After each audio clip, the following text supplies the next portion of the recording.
에레미야서 17장 10절부터 14절까지 같이 시작. 마음은 만물보다 거짓되고 심히 악하니 누가 그것을 알 수 있으리요. 나 주는 마음을 살피고 나의 속을 시험하여 그 사람의 행위와 행실의 결과대로 각 사람에게 주노라. 자고새가 알들을 품어도 부화되지 않는 것처럼 바르게 재산을 모으지 아니한 자도 그의 생애 중간에 그것들을 떠나 보내리니 그의 종국은 어리석은 자가 되리라. 영광스러운 높은 보좌는 태초부터 우리 성소가 있는 곳이라. 오 주 이스라엘의 소망이시여, 주를 버리는 자는 다 수치를 당할 것이며 내게서 떠나는 자들은 흙에 기록되리니 이는 그들의 생수의 근원이신 주를 버렸음이니이다. 오 주여, 나를 고치소서. 그러하면 내가 고침을 받으리이다. 나를 구원하소서. 그리하면 구원을 받으리이다. 주께서 나의 찬양이심이라. 아멘.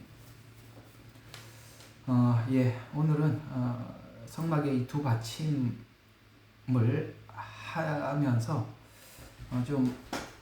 우리가 왜 저번 주에 한번 말씀드린 것처럼 왜 사람들은 변개된 성경의 해석을 이렇게 받으려고 하는가라는 부분을 여러분들과 함께 다루었었죠.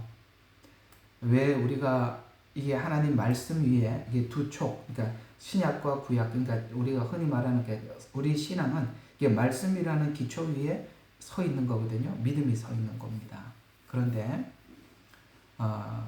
이 왜 믿음이 그 두 촉, 곧 말씀 위에 서 있어야만 하는데 왜 사람들은 이렇게 말씀을 그대로 믿으려고 하지 않고 이상하게 이제 성경을 자기 나름대로 자꾸 해석을 하려고 하는 건가? 이제 아마 한 3, 4주쯤 지나면 로마서 하면서 여러분들께 이 말씀이 무엇이냐, 말씀은 하나님의 권위다라는 주제로 아마 한번 말씀을 전할 겁니다만 그 이야기를 조금 미리 좀 가지고 와서 여러분들에게 말씀을 드린다면 성경은 이런 이야기입니다. 우리의 호기심을 유발시키고 우리 호기심을 만족시키기 위해서 성경은 존재하지 않습니다. 그러니까 우리는 이 성경의 내용을 가지고 우리가 하나님 왜 그러세요? 하나님 왜 그렇게 해야 합니까? 왜 그렇게 하셔야만 합니까? 이런 질문에 대해서 성경은 답하지 않습니다.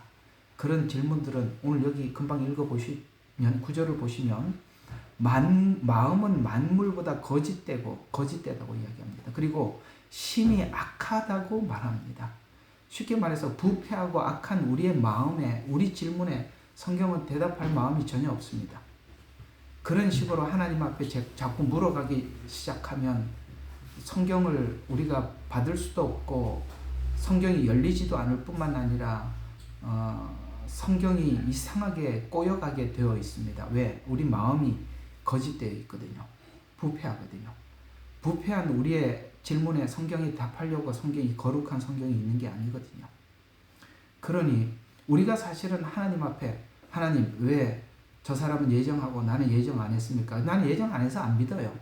이런 질문에 대해서 성경은 전혀 침묵하고 있다. 그런 말에 대답할 일고의 가치도 느끼지 않는다는 얘기입니다. 그만큼 우리의 질문은 하나님 앞에 이게 부패한 마음이 질문을 하는 질문이라는 것을 기억하고 나면 우리 질문이 얼마나 하나님 앞에 유치한지 또 하나님이 대답할 가치가 없는 것인지 알게 될 것입니다. 우리가 그런 식으로 하나님께 질문에 들어가서는 결코 답을 받아낼 수 없다는 것을 꼭 기억하시기 바랍니다. 오늘 여기 읽었던 본문 잠깐 해석을 하고 좀 지나가 보죠. 이렇게 다 부패되고 심히 거짓된 우리 마음이 그걸 이제 다 알고 있는데 10절에 보니까 주는 마음을 살피고 나는 속을 시험하여 그 마음의 사람의 행위와 행실의 결과대로 각 사람에게 주노라. 우리가 부패한 마음을 가지고 하나님 앞에 질문을 하면 부패한 대답을 줄 것입니다. 그 부패한 대답은 성경에 잘못된 대답은 내가 마음대로 변개된 해석을 하는 것이고 그건 결코 구원에 이를 수가 없습니다. 이 성경을 설교를 하고 나면 꼭 태클을 걸고 꼭 자기가 설교자인 것처럼 하시는 분들이 계셔요. 이 댓글에는 제가 그런 댓글들은 너무나도 부패한 질문들이라 제가 지워버리고 말았습니다만, 그 질문들이 본인이 설교자도 아니지 않습니까? 설교를, 그런 내용을 가지고 설교를 한 게 아님에도 불구하고 뻔히 알면서도 꼭 그 안에 보면 자기 자랑이 숨겨져 있고, 나 이렇게 성경을 아는 사람이야, 당신보다 나는 이 방향에서 내가 성경이 열렸어, 꼭 자랑하는 것 같고, 그게 교만이에요. 그런 글을 읽을 가치도 없어요. 이게 인간의 마음이라는 겁니다. 그 부패한 마음을 가지고 하나님께서 그 주는 마음을 살펴서 그 살핀 결과대로 사람에게 주신다라고 하신 말씀은, 우리가 썩고 부패한 마음을 가지고 성경을 해석을 하고 거기에서 답을 얻으려고 하기 시작하면 하나님이 이렇게 틀린 답을 계속 해석하게 해주신다는 거예요.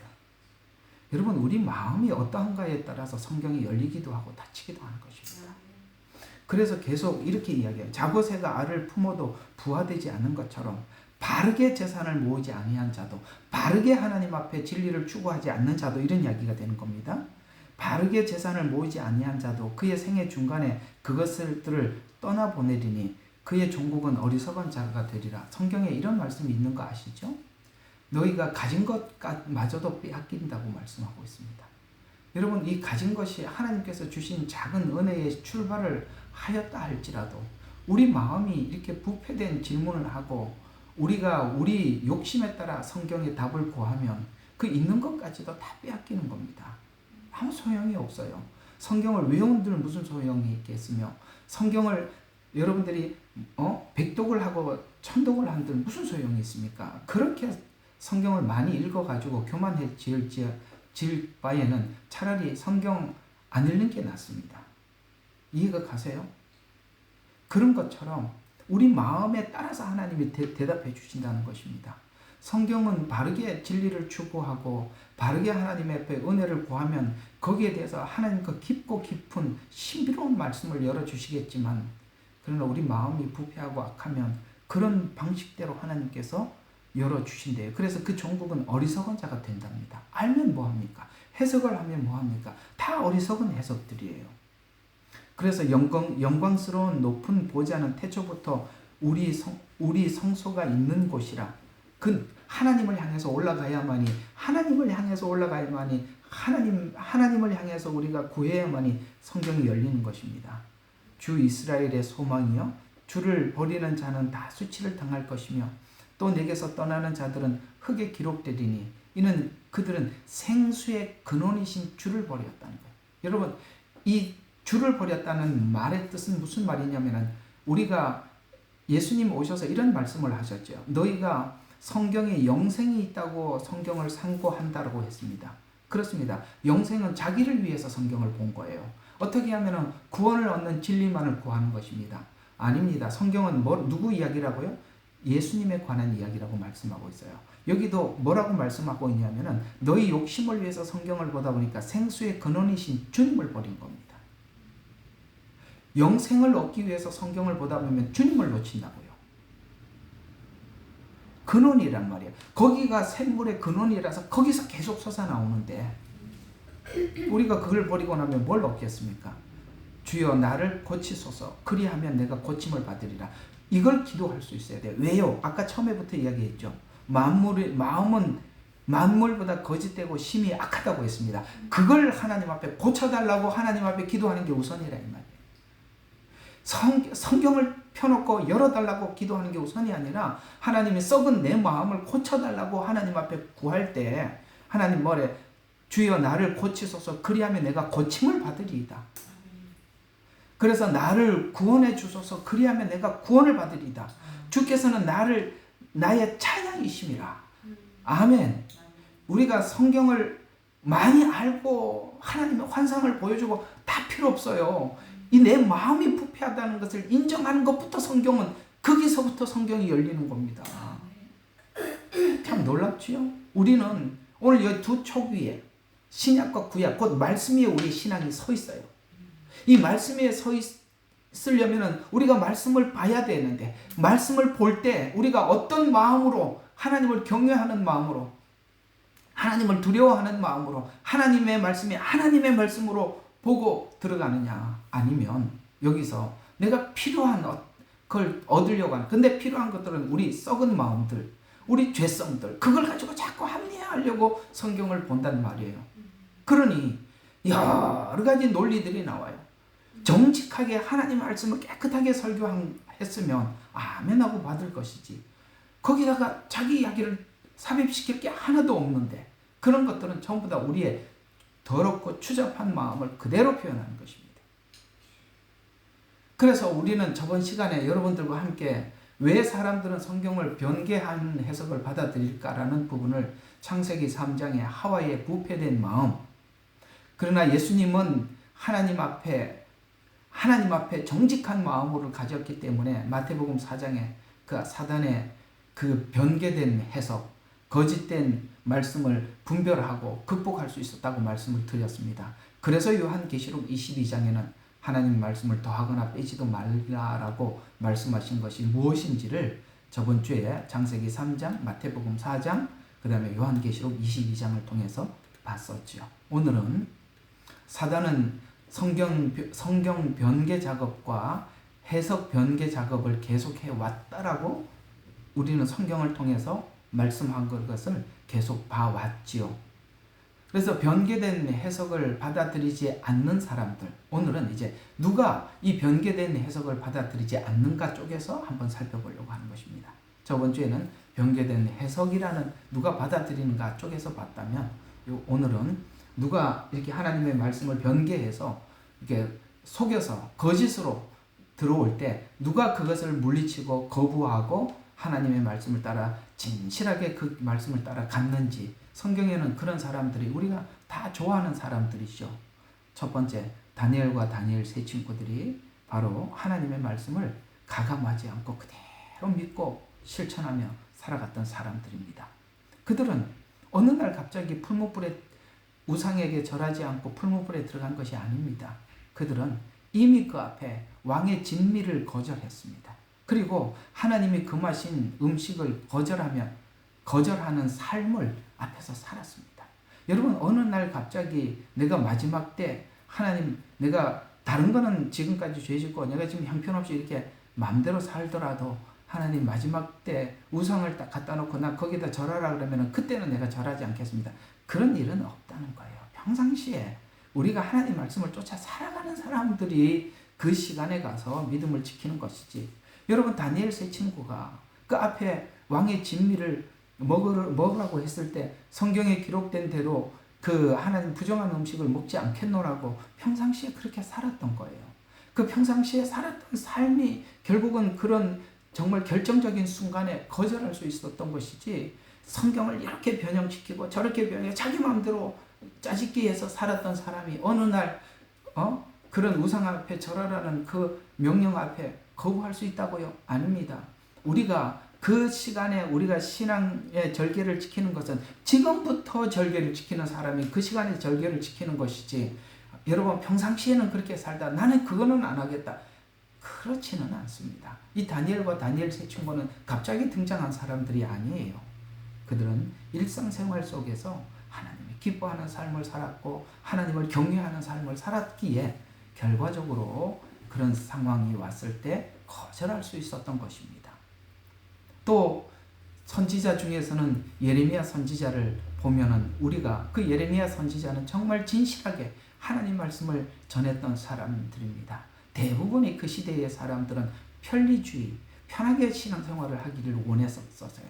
그래서 이 변개한 거짓 성경을 해석하고 전달하는 거짓 선지자들에게 대부분 매달려 있었지. 그 당시에 참 선지자였던 선지자들의 말을 들으려고 하는 사람이 몇이 없었어요. 그 중에 진실한 선지자 한 사람이었던 예레미야 선지자는 변개된 거짓 성경을 전하는 거짓 선지자들은 사람들이 안정과 평안을 보장을 받았지만, 그러나 안정과 평안을 거부하고 오직 하나님의 주시는 말씀을 가감없이 전했던 것입니다. 그래서 예레미야 선지자를 통해서 훗날 이들이 포로 생활을 하면서도 하나님께서 약속한 약속을 확인할 수 있었고 소망을 가질 수 있었던 것입니다. 거짓 선지자들의 말은 들으면 그 순간은 달콤할 수는 있어도, 그러나 우리 마음속 깊은 영혼에 평안함과 자유는 주지 못해요. 왜? 그건 하나님 말씀이 아니기 때문인 것입니다. 그래서 오늘 여기 다니엘 세 친구나 예레미야 선지자나 그 밖에 많은 사람들이 있습니다만, 대표적으로는 두 사람만 여러분들에게 소개를 드렸습니다만, 그들이 우리가 가지고 있었던 두 사람의 공통점은 그들은 정말 하나님 앞에 오늘 여기 예레미야서 말씀처럼 마음이 신실했어요. 하나님 앞에 부패한 마음을 고쳐달라고 하나님 앞에 구하였고, 자기 자신의 부패한 마음을 인정했었어요. 그래서 하나님 앞에 은혜를 구했고, 하나님께서 그들을 고쳐주셔서 하나님 앞에 진실한 마음으로 다가섰다는 사실을 꼭 기억하시고, 여러분, 성경이 우리에게 거짓말하지 않아요. 내 마음이 거짓말하는 거예요. 내 마음이 부패해 있는 거예요. 하나님께서 여러분들에게 성경을 진실하게 해석해서 여러분들에게 전달했다면 그냥 여러분들은 더 이상 가감하지 말고 아멘 하고 그냥 받으세요. 아시겠어요? 그걸 자꾸 변개하는 것은 여러분 자신이 여러분 마음을 속이는 것입니다. 그래서 오늘 여기 본문에는 분명히 하나님은 우리의 마음을 살피시는 분이다라고 말씀을 하고 있어요. 자, 그래서 오늘은 아까 그 평상시에 그렇게 살았던 두 사람, 근데 이제 여러분 성경에 보면 사무엘상은 대부분이 사울에 관한 생애를 초점으로 두고 중심에 두고 기록한 성경이죠. 그래서 이스라엘의 태동, 그 다음에 인간이 세운 왕 사울, 그 다음에 사무엘 하는 주인공이 아시다시피 다윗입니다. 역대상, 역대하, 그 다음에 열왕기상, 열왕기하는 앞에 있는 두 왕, 사울 왕과 다윗 왕을 중심으로 한 그 두 사람을 중심으로 해서 그 많은 이제 이스라엘의 왕들이 등장하겠습니다만, 꼭 그들의 생애를 간략하게 기록하고 난 이후에 그 부분에 반드시 이런 말씀이 기록되어 있다는 걸 여러분 아시죠? 그는 다윗의 길로 행하였고, 또 그는 다윗의 길로 행하지 아니하였고, 그 다음에 그는 다윗의 묘실에 장사되었으며, 여러분 이런 말씀으로 꼭 왕들의 후반부에 가서 그의 생애를 성경은 평가하고 있는 거 아시죠? 그래서 바로 성경은 무엇을 말하고 있느냐면 하나님을 경외했던 다윗을 중심으로 한 신본주의적 신앙관, 그 다음에 자기를 중심으로 한 인본주의적 신앙관의 중심이었던 다윗과 사울의 생애를 자세하게 기록함으로써 우리 자신이 하나님 앞에 어떤 마음으로 하나님의 말씀을 대하고 살아가는가를 조명하기 위해서 그 두 사람의 생애를 사무엘상이라는 긴 성경을 통해서 낱낱이 세밀하게 기록하였고, 또 다윗의 생애를 사무엘하라는 한 권을 통해서 자세히 기록했던 것처럼 이 두 사람의 생애는 우리 모두에게 거울이 되도록 보여주셨다는 것입니다. 그래서 다윗도 범죄하였고 사실 사울도 범죄를 했습니다. 다윗이 범죄하지 않는 완벽한 사람이라고 성경은 말하지 않습니다. 그러나 다윗이 사울과 차이가 있었던 것은 딱 그것입니다. 하나님 앞에 죄를 지적을 받았을 때, 여러분 설교를 듣다 보면 여러분 자신을 향해서 하나님께서 뭔가를 외치고 있다는 것을 아실 것입니다. 그때 우리가 어떻게 반응했는가를 질문하는 것입니다. 그러면 대표적으로 이 다윗이 하나님 앞에 죄를 지적을 받았을 때 그것을 우리가 이해할 수 있는 부분이 바로 시편에 나와 있는데요. 우리 시편으로 한번 가보시죠. 시편 51편에 보면 오늘 이 나단 선지자를 통해서 다윗의 숨겨진 죄를 지적을 받았을 때 그는 이렇게 반응했다는 것입니다. 바로 오늘 여기 에레미야서 말씀처럼 자기 자신의 마음의 부패됨과 하나님 앞에 이게 썩은 마음을 하나님 앞에 인정을 하고 고백했던 오늘 51장 시편 51장 3절과 6절에 보면 이렇게 고백하고 있습니다. 내가 내 죄과를 아오니 내 죄가 항상 내 앞에 있나이다. 그렇습니다. 이걸 인정하는 게 여러분, 은혜는 뭐냐? 자기 죄를 하나님 앞에 인정하는 게 은혜예요. 하나님 오늘 뭐 시원한 은혜를 주셨다. 그게 은혜가 아니라 자기 죄를 인정하는 게 은혜예요. 그래서 내가 내 죄가를 아오니 내 죄가 항상 내 앞에 있나이다. 주만을 거역하며 내가 죄를 지었으며 주의 목전에서 이 악한 행실을 행하였으니 주께서 말씀하실 때 의롭게 되시고 주께서 판단하실 때 순전하리이다. 하나님, 내가 내 자신에 대해서 판단하지 않겠습니다. 주님이 공의대로 나를 판단해 주세요. 이런 고백 아니겠어요?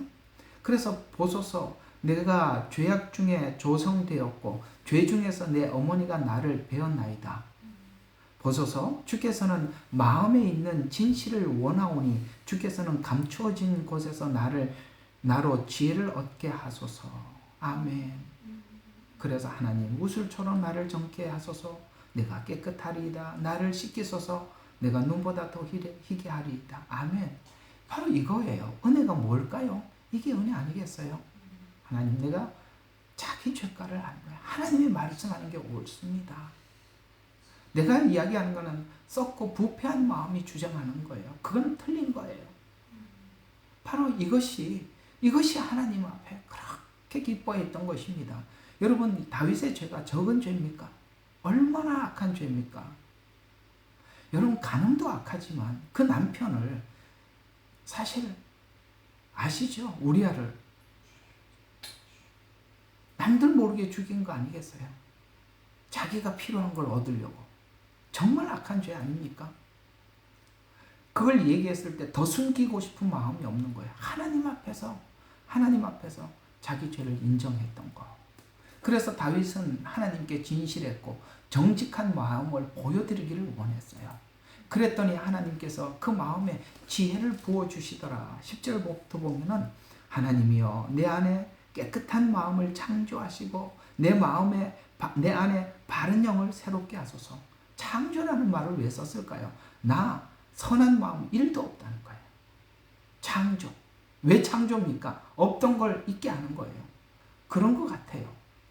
우리는 항상 모든 말이 자기 변명에 지나지 않아요. 자기 중심에 있는 거예요. 그래서 다윗이 아는 겁니다. 하나님, 내 안에 깨끗한 마음을 창조해 주세요. 바른 영을 새롭게 해주세요.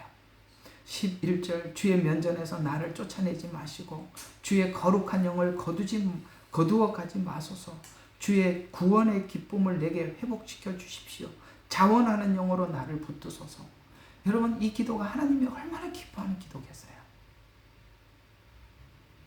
그리고 또 16절부터 17절부터 17절까지 이렇게 계속 기도합니다. 주께서 희생제를 원치 아니하셨나이다. 여러분, 요게 이제 잘 기억해 두세요. 사울과 다윗의 차이점이 이겁니다. 사울은 자기 마음을 감추고 희생제로 대신하려고 하는 것입니다. 근데 다윗은 그게 아니라는 걸 알게 됩니다. 하나님, 이걸로 때우는 게 아니라는 거예요. 그래서 희생제를 원치 아니하셨나이다. 그렇지 아니하셨으면 내가 그것을 드렸으리이다. 주께서는 번제도 기뻐하지 아니하시나이다. 17절, 하나님이 원하는 것은 희생제들은 상한 영이니 오 하나님이여, 주께서 상하고 참회하는 마음을 멸시치 아니하시나이다. 아멘. 회개하는 마음, 자기를 인정하는 마음, 자기가 죄인임을 고백하는 마음, 하나님이 그걸 원하는 거예요. 여러분, 딱 사울과 다윗의 차이는 똑같은 상황에 이게 다른 겁니다. 그럴 겁니다. 왜냐하면 사울은 전혀 희생제로 때우려고 했거든요. 우리 사무엘상 15장으로 가보죠. 사울과 다윗의 차이점이 도대체 뭐냐 이거죠. 사무엘상 15장 19절부터 21절입니다. 사무엘상 15장 19절. 자, 어찌하여 왕은 주의 음성에 복종치 아니하고 탈취물에만 달려들어 주의 목전에서 악을 행하였나이까? 이제 사무엘이 그렇게 물었더니 21자, 그 다음에 사울이 사무엘에게 말하기를 정녕 내가 주의 음성에 복종하여 주께서 나를 보내신 길로 갔으며 아말렉 왕 아각을 끌어왔고 아말렉인들을 완전히 멸하였나이다. 여러분, 우리는 자꾸 하나님 앞에 돈 벌어서 하나님 뭔가 성과를 내서 하나님 앞에 가져다 주려고 그래요.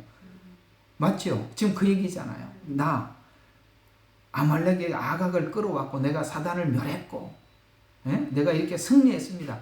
이런 것들이 하나님 앞에 우리 내면을 고치려고 하는데 방해가 될 수 있다는 거예요. 나 이렇게 일 많이 했습니다.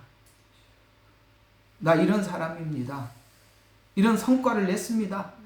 여러분, 이게 얼마나 무서운지 몰라요. 누가 그런 말을 하더라고요.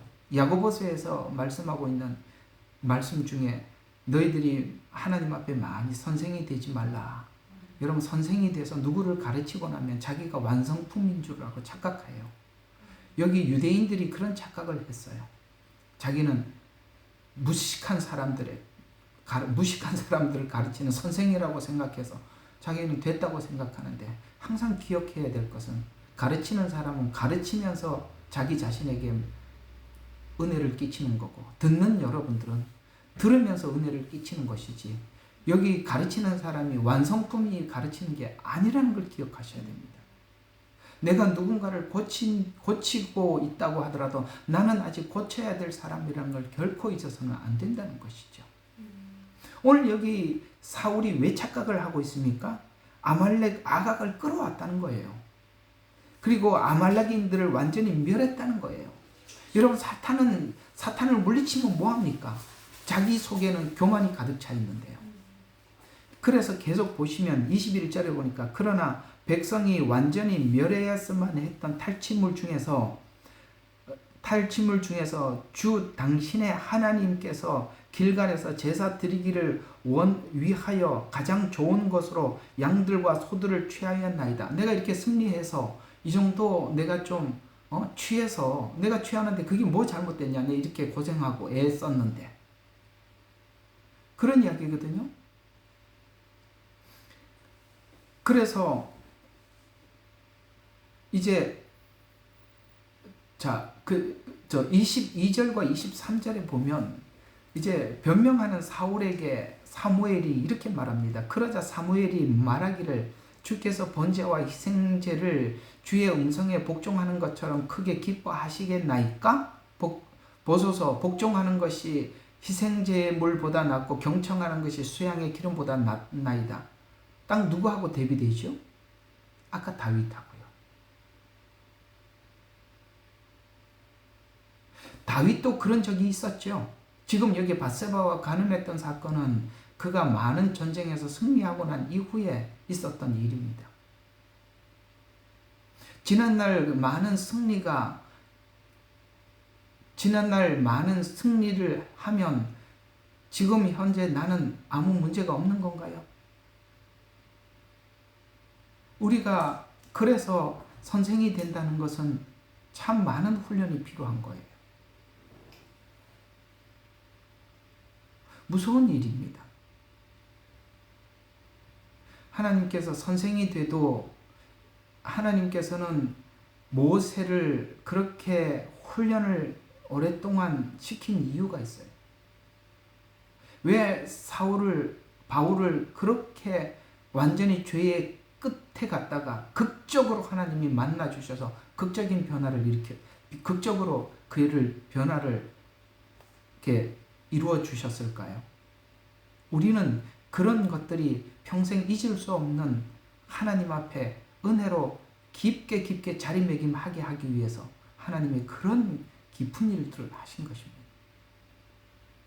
하나님은 이런 게 있어요. 우리가 전하는 사역자들을 통해서 영혼을 건지려고 하시는 것 맞습니다. 그러나 말씀을 전하는 자도 살아야 되지 않습니까? 그래서 무서운 거예요. 앞에 서는 것이 그렇게 무서운 거고 설교를 한다는 것이 그렇게 무서운 거예요. 하나님 앞에 뭘 하고 나면 뭔가 성과가 많아지면 특별한 걸로 사람이 착각하기 때문에 대부분이 하나님 앞에 강한 훈련을 거치지 않으면 거의 다 사울의 길로 갑니다.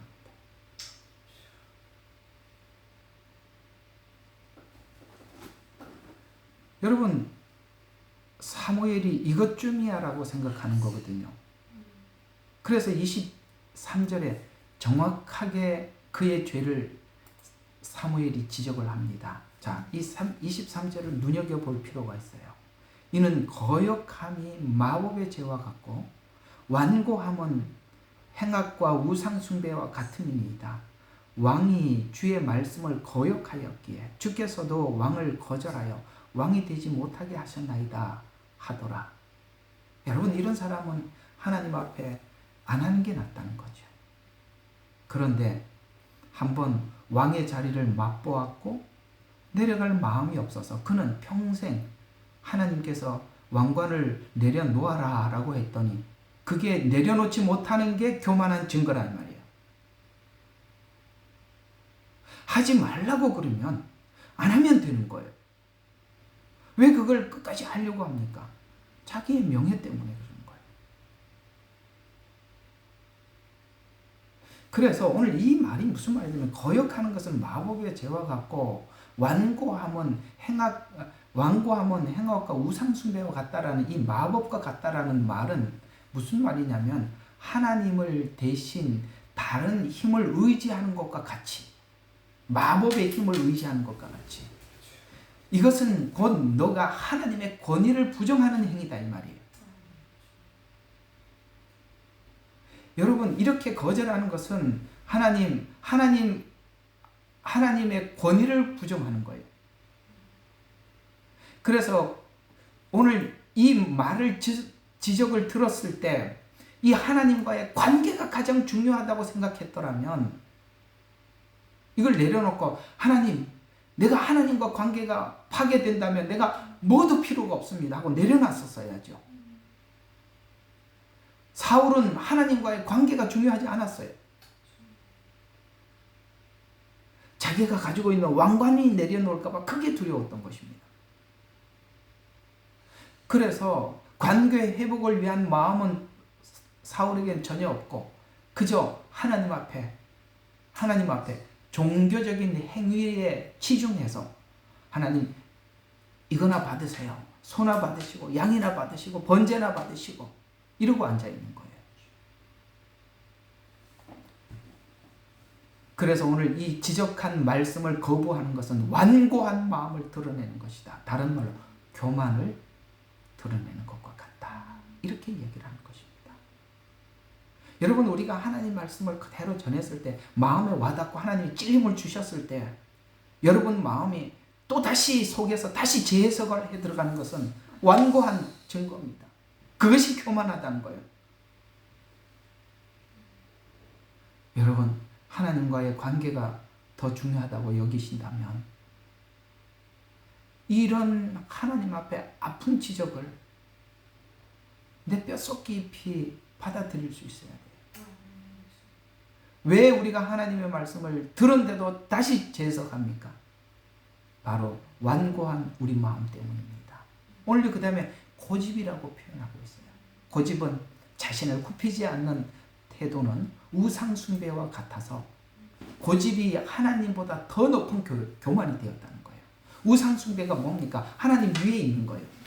그러니까 무슨 말이에요? 네 고집이 하나님보다 더 위에 있다는 거예요. 고집을 꺾어야지요.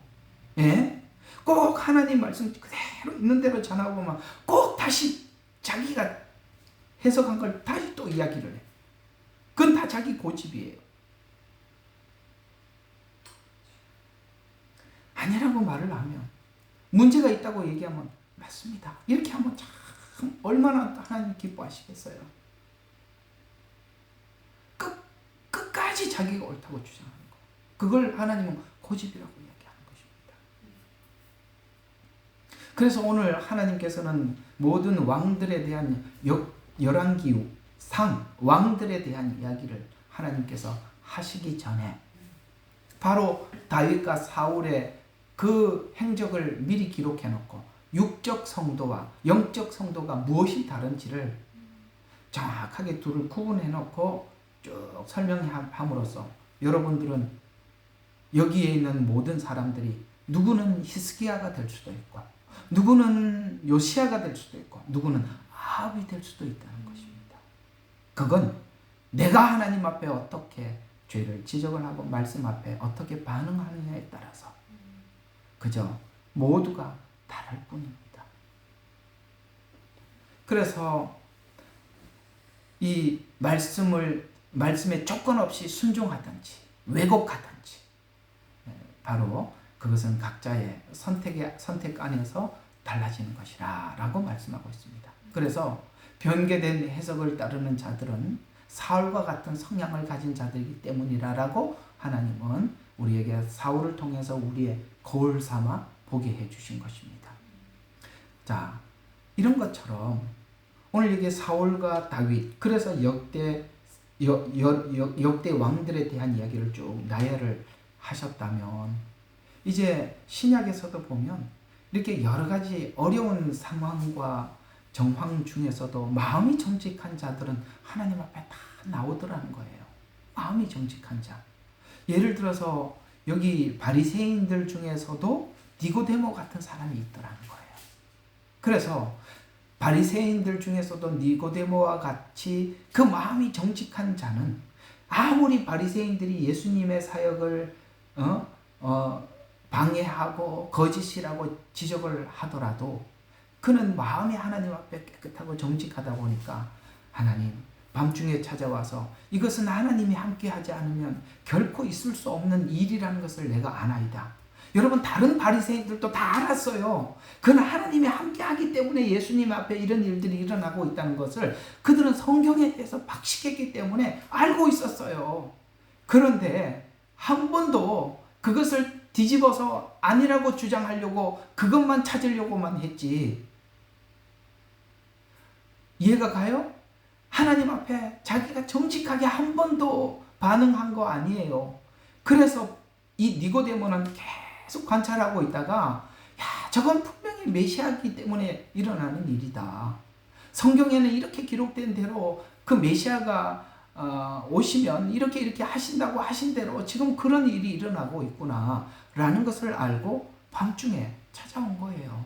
왜 찾아올 수 있었을까요? 바로 자신이 하나님 앞에 모든 사람들이 아니라고 하더라도 하나님 앞에서 자기 정직하게 예수님의 삶을 보았기 때문에 그런 것입니다. 그래서 요한복음 3장 2절에 보면 그가 밤에 예수께 와서 이르되 랍비여 우리가 당신은 하나님께로부터 온 선생인 줄 아나이다. 하나님이 함께하지 아니하면 당신이 행하는 이 표적을 아무도 알 수 없습니다. 라고 정직한 마음으로 하나님 앞에 나와 있습니다. 오늘 여기 이 마지막 때 많은 사람들이 바리새적인 사고, 종교적 사고를 가지고 있을 것입니다. 바리새적인 종교적 사고라는 것은 그들이 구원을 자기 나름대로 짜집기 위해서 이해를 하고 있고 자기들 나름대로 이렇게 하면 하나님을 섬기는 예라고 정해놓은 룰이 있다는 거예요. 오늘날 이 바리새적인 사고 아래서 신앙생활을 하고 있는 어떤 종교가 어디 있나라고 생각하면 참 그런 종교들이 많이 있는데 특별히 제가 볼 때는 천주교적 사고 안에 있는 사람들이 그렇게 보여요. 그들은 그저 하나님의 어떤 그 의식, 예식 이런 걸 가지고 하는데 저는 요즘 참 우리 예레미야 눈물방에서도 많은 분들이 이 천주교인들이 돌아온 게 참 신기해요. 근데 그 천주교인들이 돌아오신 분들이 여기 많이 있거든요.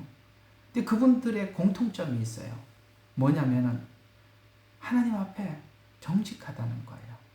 하나님 앞에 성경을 읽고 야 이거 성경 말씀하고 다르다. 알게 되어 있어요. 정직한 마음으로 성경을 읽어보면 아니라는 거 금방 알아요. 왜 우리는 많은 사람들이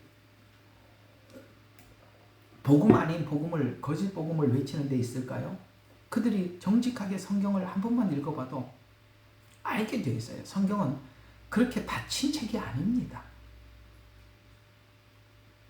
오늘 니고데모와 같은 이 많은 사람들이 하나님 앞에 정직하게 성경을 들여다볼 때 하나님께서 많이 구원해 주시지 않을까라고 생각이 듭니다.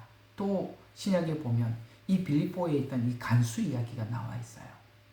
이 간수는 바로 바울과 실라를 옥에다가 가두어 놓고 그들은 그 옥문 앞에서 지켰었습니다만 바울과 실라가 옥에 갇혔을 때 정말 하나님 앞에 정말 기쁜 가운데 찬양하는 걸 보고 저것은 자기가 본 죄수들과 너무 다른 죄수들이에요. 여러분, 사람이 감옥에 갇히면 누가 찬송이 나오겠습니까? 그런데 그 바울과 실라 마음속에 깊은 곳에 있는 그 기쁨이 찬양으로 울려 퍼지는 것을 바라보면서 그는 이렇게 하나님 앞에 사도행전 16장 30절과 31절에 선생들이여 내가 어떻게 해야 구원을 받으리까 하거늘 주 예수를 믿으라 그리하면 너와 내 집이 구원을 받으리라 하고라는 이 복음을 이들은 듣게 된 것입니다. 그렇습니다. 누구든지 복음을 전하는 자 옆에 있을 때 예수님 옆에 있든지 사도들 옆에 있든지 복음을 전하는 자 옆에 있을 때 자기 마음이 아직 그 마음속에 복음이 없더라도 정직하게 사람들을 살필 줄 알면 듣게 되는 것입니다. 가만히 생각해 보십시오. 우리 하나님께서 우리를 불러주신 건 사실입니다만 이 복음이 누구에게 흘러갔을까요? 대략 이런 하나님 앞에 진실한 사람들, 마음이 정직한 사람들, 우리는 하나님 앞에 돌아오는 사람들이 하나님께서 우리는 자꾸 교리적으로 예정했기 때문에 왔다, 믿었기 때문에 왔다, 자꾸 그렇게 우리가 교리적으로 나누려고 하는데 하나님은 이렇게 마음이 순수하고 정직하고 하나님의 말씀이 선포되었을 때 자기 자신의 속 깊은 거짓에 대해서 부패한 것에 대해서 인정하는 자를 하나님 찾아가 주십니다. 예수님 오셔서 그렇게 말씀하셨죠.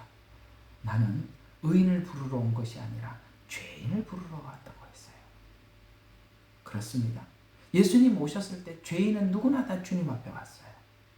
그 죄인이라고 고백하는 사람들은 그 마음이 하나님 앞에 진실하고 정직한 사람들입니다. 그래서 이 말씀을대로 우리가 말씀을 비춰보면 이런 이야기가 되는 것입니다. 요한복음 3장 20절과 21절에 이런 말씀이 있죠. 악을 행하는 자는 빛으로 오지 아니하나니 그 행위가 드러날까 두려워하며 그러나 진리를 행하는 자는 그 행위들이 하나님 안에서 이루어졌다는 것을 나타내기 위하여 빛으로 오느니라. 아멘. 그렇습니다. 마음이 정직하고 진리를 행하는 사람들은 하나님 앞에 나온다고 말씀하고 있고 악을 행하는 자는 그 빛 곧 복음이 전파되어졌을 때 사람들이 그 빛 가운데 나오지 않는다라고 이야기를 합니다. 왜요? 행위가 드러날까 두려워하며 라고 말씀하고 있습니다. 그렇습니다. 우리는 행위가 드러나는 것이 두려운 게 아니라 하나님 앞에 거부당할까, 하나님과 관계가 끊어질까 두려운 사람들입니다. 참 용기 있는 사람들이 누구일까요? 진정으로 용기 있는 사람들은 자기가 자기 자신에 대해서 인정하는 사람들입니다. 그런 사람들은 빛 가운데 나오게 될 것입니다. 또 하나는 히브리서 4장 12절의 말씀이 바로 그 이야기를 우리에게 하는 말씀이거든요. 우리 잘 알고 있는 히브리서 4장 12절 우리 가서 한번 읽어보죠. 참 중요한 이야기죠. 우리 다 잘 외우기도 하는 말씀이기도 합니다. 히브리서 4장 12절입니다. 여러분 성경을 펴놓고 한번 보도록 하겠습니다. 자, 하나님의 말씀은 살아있고 활력이 있어 양날에 있는 어떤 검보다 예리하여 혼과 영과 그리고 관절과 골수를 찔러 가르고 마음의 생각들과 의도를 판별하신답니다. 그러니까 하나님의 말씀은 딱 우리 속에 들어와서 뭘 합니까? 말씀을 가지고 우리 마음을 판별해서 갈라놓는다고 해요. 분명히 말씀은 정확해요. 정확하게 선과 악을 갈라놓고 우리 마음이 어떠한지를 지적을 해요. 참 성경의 신비가 뭐냐면 세상에 있는 모든 그 역사책들은 왕들의 이야기는 성공한 왕들을 높이기 위해서 역사는 기록이 되지요. 그렇죠? 그러니까 예를 들어서 과거의 모든 역사들이 보면은 쿠데타에 실패한 사람은 악인이 되고 쿠데타에 성공한 사람들은 뭡니까? 능력 있는 왕이 되지 않습니까? 그 인생에 그 더럽고 추접한 수많은 이야기들은 다 감추어지고 그 사람의 의만 드러내지 않습니까? 맞죠? 근데 성경은 우리에게 귀감이 되는, 우리에게 참 큰 은혜가 되는 다윗의 이야기가 그의 아름다운 이야기만 기록되었습니까? 그의 더럽고 추한 이야기를 빠짐없이 기록을 하고 있습니다. 왜요? 하나님의 말씀은 우리의 추한 부분까지도 들어와서 정확하게 혼과 영과 골수까지 정확하게 갈라놓기 때문입니다. 그걸 성경이 말씀을 갈라놓을 때, 성경이 말씀으로 우리를 구분해 놓을 때, 그걸 받아들이는 자가 하나님 앞에 은혜를 입는 자요. 성경이 말씀대로 이렇게 갈라놓고 나면 그걸 가지고 우리 마음대로 변형시키지 말라는 거예요. 그게 바로 하나님의 은혜를 담는 자와 담지 못하는 자의 차이점이라는 것입니다. 그래서 오늘은 이 두 촉은 뭐지요? 네, 은입니다. 십자가 복음입니다. 십자가 복음이 두 촉은 구약과 신약. 그 다음에 기둥은 뭘로 되어 있다고 그랬죠? 이 널판의 그 성소와 지성소를 감싸고 있는 기둥은 전부 다 조각목의 금으로 쌌습니다. 자, 그러면 금은 뭘 상징한다고 그랬죠? 믿음을 상징한다고 그랬습니다. 기억하시죠? 제가 처음에 이런 공식처럼 외워야 된다고 그랬죠. 그러면 우리의 믿음이 신약과 구약이라는 말씀 위에 서 있어요. 믿음, 금으로 쌓였단 말이에요. 그 말씀 위에 서 있는데 그 말씀이 들어와서 뭘 하더라고요? 빛으로 조명되는 겁니다. 그 빛으로 우리를 조명할 때 오늘 에레미야 말씀처럼 하나님, 저는 마음이 심히 부패했습니다. 저는 악합니다. 하나님 이걸 고쳐주세요. 라고 나가면 말씀이 그걸 가지고 정확하게 쪼개서 이것은 악이다. 이거는 선이다. 네 양심에 이건 지금 너 양심을 속이는 것이다 하고 성경은 끊임없이 우리에게 말씀해 주고 있어요. 그걸 가지고 그렇습니다. 아멘 하고 나갈 때 우리 마음을 고쳐주시는 거예요. 대략적으로 보면 이단들이 영지주의가 왜 그렇게 돼갑니까? 그들의 죄를 성경을 통해서 정당화시키는 거예요. 그래서 이상하게 짜집기 해놨어요. 근데 거기 가서 박수치고 아멘하는 사람들은 누굽니까? 자기도 죄 짓고 살고 싶은 거예요. 이걸 아셔야 돼요. 여러분, 이단들이 악한 놈들이 아니라 맞아요. 이단이 악한 놈 맞죠. 근데 거기에 동조하는 사람은 같은 성향을 가지고 있기 때문에 그런 겁니다. 안 그러세요? 오늘 성경이 그 얘기잖아요. 성경은 정확하게 빛으로 비춰주고 있어요. 칼로 하나님의 말씀을 나눠주고 있어요. 우리가 하나님의 말씀에 그 권위 앞에 나가서 아멘하고 나가면 정확하게 성경이 말씀하는 대로 우리가 조명을 받을 수 있어요. 그리고 하나님 앞에 관계 속에서 우리 죄를 하나 둘 청산해 나갈 수 있어요. 왜 그걸 하다가 말고 다른 방향으로 갔죠? 오늘 성경에 보니까 부패한 내 마음을 그대로 유지하고 싶은 거예요. 성경은 그렇게 지적을 하고 있어요. 천국에 가서 하나님 앞에 구원받지 못하는 이단 교인 앞에 하나님께서 너는 이러이러해서 전혀 나하고 상관이 없다 라고 이렇게 얘기할 때 저는 교회에서 그렇게 안 배웠습니다. 너 네가 다닌 교회가 어디냐? 구원파인데요.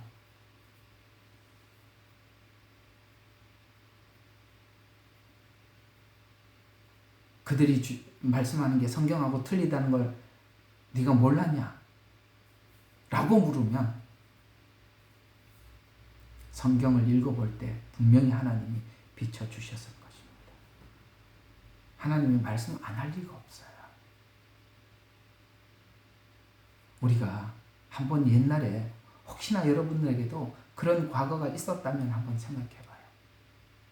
이게 아닌데 내가 들으면서 아닌데도 내가 막 수긍을 하고 아닌데도 막 그냥 억지로 맞는 것처럼 내가 받아들일 때 언제 그랬었습니까?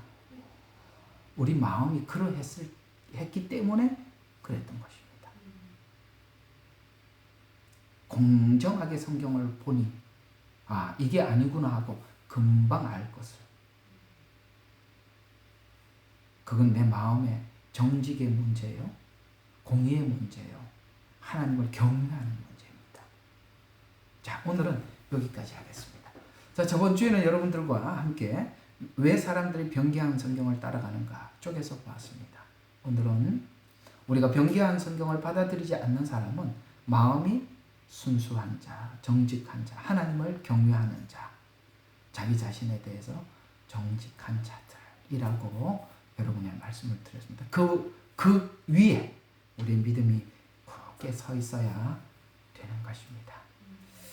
자, 오늘은 여러분들과 함께 여기까지 좀 나누고 제가 아까 낮에 좀 이제 우리가 이게 정말 마지막 때가 다 돼가고 2025년 우리 이제 앞에다 두고 있잖아요.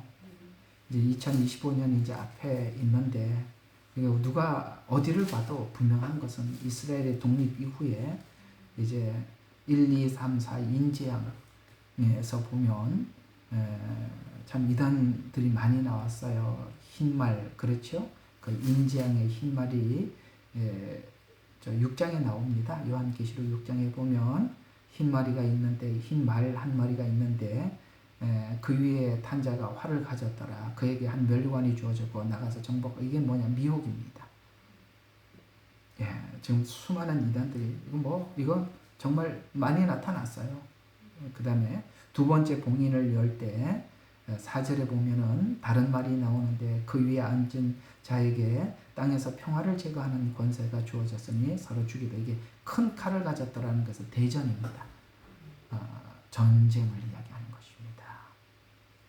셋째 봉인은 5절에 검은 말 한 마리가 있는데 그 위에 탄 자가 손에 저울을 가졌더라. 이건 기근입니다. 이제 지금 이게 기근 시대로 접어들고 있습니다. 그러니까 여러분들에게 좀 권면해 드린 것처럼 이렇게 앞으로는 이게 엄청나게 식량이 특히 우리 살고 있는 여러분 한국은 세계에서 식량을 가장 많이 수입하는 나라가 일본, 한국, 또 한 군데가 인도네시아라고 그러던가 아마 제가 그렇게 됐는데 한국이 세계에서 3위로 알고 있습니다. 그리고 한국은 그 식량을 자급자족할 수 있는 능력이 한 20%에 지나지 않을 겁니다. 그 어간으로 제가 알고 있어요. 절대 자급자족할 수 있는 나라가 아닙니다. 각 나라들이 수출을 하더라도 그 수출을 품목 중에서 농산물은 자국민들에게 충분히 돌아가고 남는 것만 수출하게 되어 있지 절대로 어렵고 자기 나라 국민들이 먹을 게 없으면 수출 절대 하지 않습니다. 우리 한국은 그런 측면에서 엄청나게 취약한 나라입니다. 그래서 제가 좀 여러분들에게 언젠가 좀 말씀을 이게 드리려고 하다가 제가 올려드렸는데 여러분 그런 준비를 잘 하십시오. 마지막 때는 얼마나 기근이 심한지 정말 이 기근이 성경에 뭐라고 하냐면 한 데나리온에 뭐라고 그랬죠? 한 데나리온에 불이 석대라고 했나? 이렇게 나올 만큼 식량난이 있을 거라고 분명히 요한계시록에 말씀하고 있으니 요즘은 그런 게 있잖아요. 저게 이렇게 압축해가지고 또는 또 오래 보관이 됩니다. 또 성경 저 유튜브에 보면 오랫동안 보관하는 방법들을 많이 올려놨더라고요. 그래서 진공팩 이렇게 하면 오래 갑니다. 그래서 미리미리 앞으로 이 기근에 대비하시기를 부탁을 드리겠습니다. 오늘은 여기까지 하고 기도를 마치겠습니다. 하나님, 오늘 이 저녁에는 정말 성경 변개 작업이 에덴 동산에서부터 있었고 계속 성경 변개와 해석 변개 작업은 있어 왔습니다. 근데 왜 사람들은 성경이 변개되고 해석이 변개되는데 동조할까요?